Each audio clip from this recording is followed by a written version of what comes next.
మన ఇంటి వంట. Welcome to my channel. సోరకాయ పాయసంకి కావలసిన పదార్థాలు: చక్కెర, పాలు, ఇలాచి, సోరకాయ తురుము.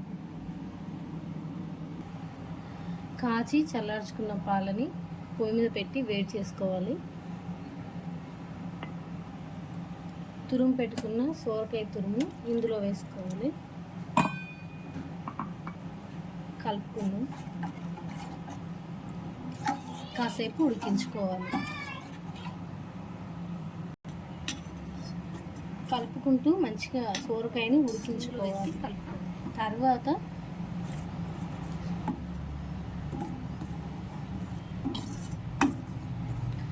కాసేపు ఉడికించుకొని దింపేసుకోవాలి. కొద్దిగా నెయ్యి వేసుకోవాలి. ఇందులో పిస్తా, ఆల్మండ్ ముక్కల్ని వేసుకొని వేయించుకోవాలి.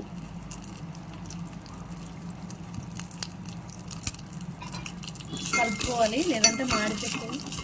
అంతే, స్టవ్ ఆఫ్. చివరగా వేయించుకున్న పిస్తా, ఆల్మండ్ ముక్కల్ని ఇందులో వేసి కలుపుకుందాం. అంతే, సోరకాయ పాయసం రెడీ.